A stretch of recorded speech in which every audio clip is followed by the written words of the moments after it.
these quarterbacks, it's going to be highly anticipated as a spring game when fans can finally see, and media, everybody see these guys throw the football for the first time. It's a three-way competition, of course, and we only have a couple touchdown runs to show for the three of them in terms of production. No passes thrown in collegiate play.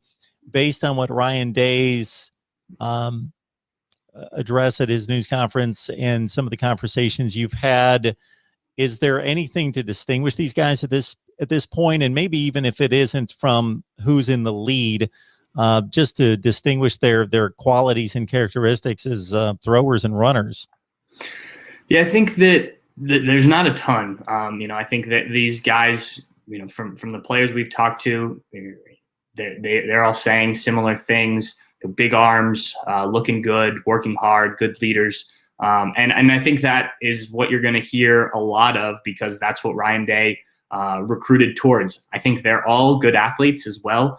I think CJ Stroud is probably the most regarded as a runner. I talked to Jack Miller's coach, his high school coach, recently, and he said, look, he wasn't labeled as a dual threat quarterback, but he was honest. He's not a guy who picks up a lot of yards with his legs, but he said he's a guy who can, move, get you out of trouble, and still deliver the ball downfield, which is what we saw a lot of Justin Fields do. Justin Fields didn't rush for a ton of yards in his 2 years starting at Ohio State, but he did move around quite a bit.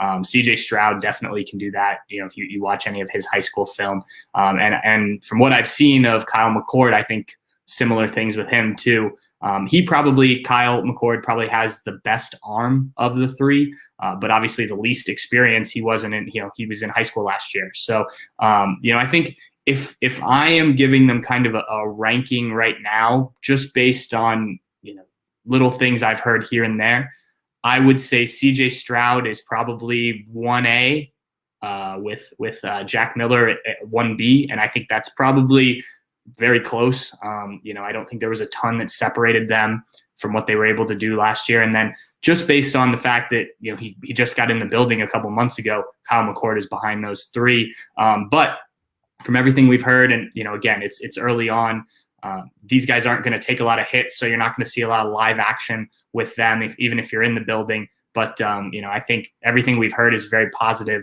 about them. And I would expect nothing less. These were all highly recruited guys that, were all handpicked by Ryan Day and his staff, frankly, even going back to when Jack Miller committed, when Ryan Day was the offensive coordinator and quarterbacks coach. So, I would suspect that this competition carries out through spring. Ryan Day was pretty frank and said that, if there's a guy that pulls ahead and, we're able to comfortably see that and, say that publicly, then we will. I just don't see that happening at this point. I think, these guys need to continue to get reps, continue to develop. And, I think it's probably somewhere in fall camp where you start to really see one guy, his name be talked about more than the others. Because right now they're just all grouped together every time we talk to somebody about them.